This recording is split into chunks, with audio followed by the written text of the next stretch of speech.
For this radial symmetry activity, we're going to create black and white mandalas. Now, to get started, radial symmetry means that we have elements that radiate around a central point. So I have the center star shape, and all of these lines, shapes, designs radiate around that point, and no matter which way I turn my paper, it's always going to look the same. So to get started, we're going to be turning our paper into a square. We need a square to begin. So if I fold the bottom corner all the way up to the top very carefully and crease it,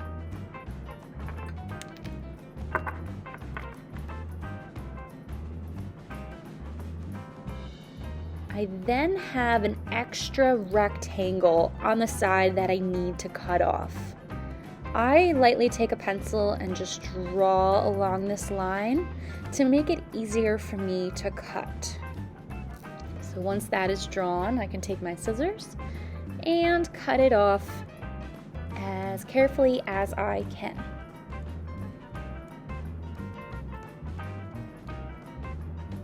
Now that I have a square, I need to fold my paper a few times. You're going to see in this example, I have it folded so I have 8 equal triangular sections for me to replicate my design. So since I already have one fold, I need to fold diagonally the opposite way.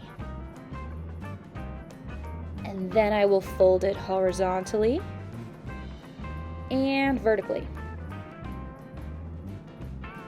So up and down and side to side. Once I'm done, I will have an X and a T in the middle of my paper. This gives me those 8 equal sections that are triangles.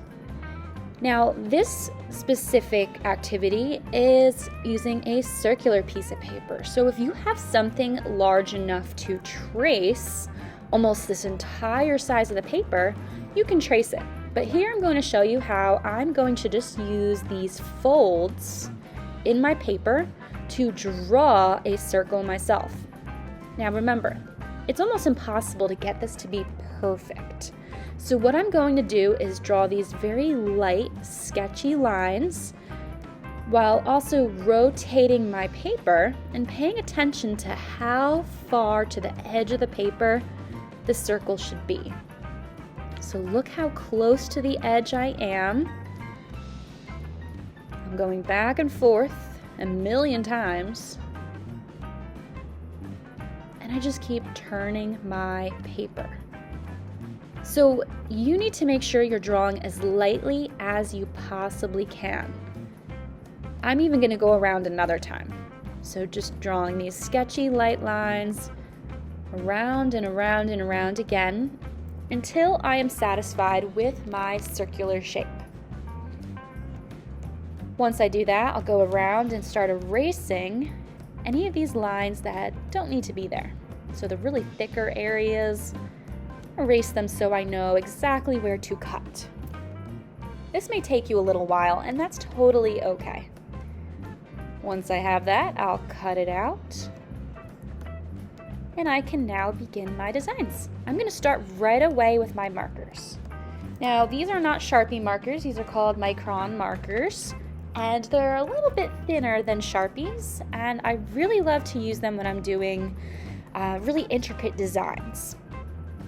Before I get started, I just want to show you, when you fold your paper, you're going to see all of these different folds that separate each section.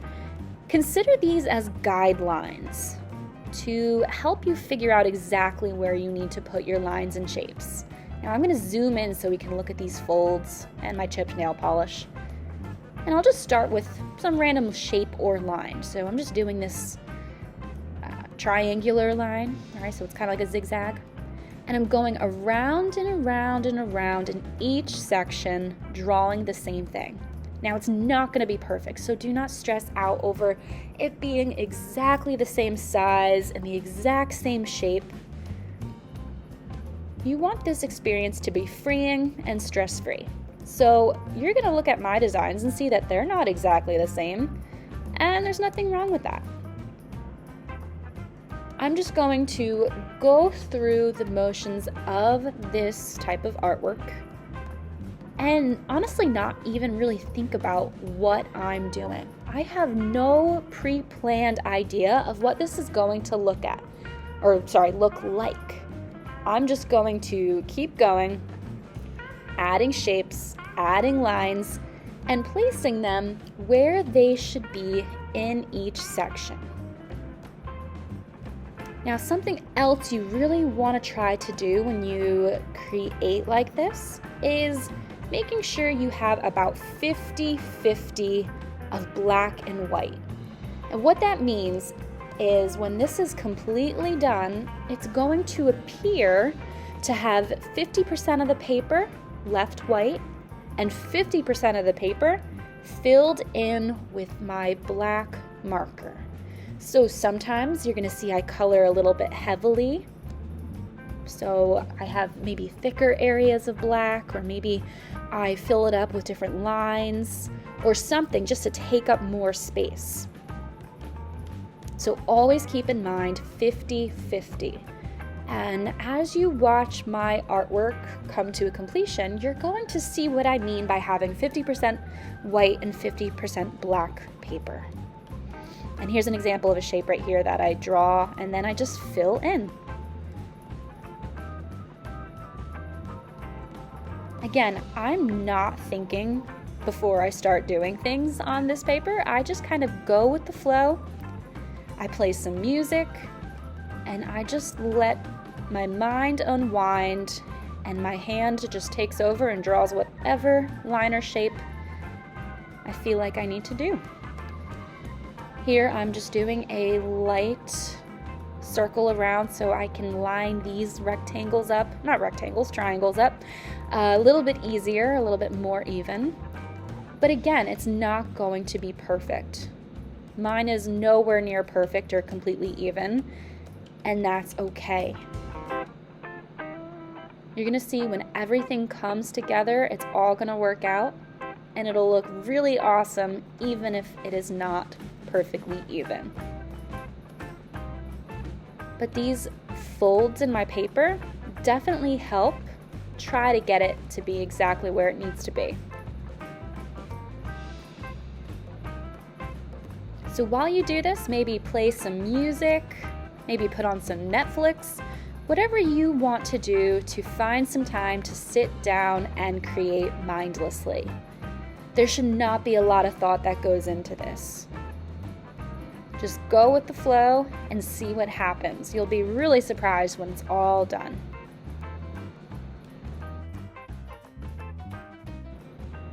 Now feel free to watch the remainder of this video in super speed, or you can fast forward a little bit until the end to see the final completion.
have it.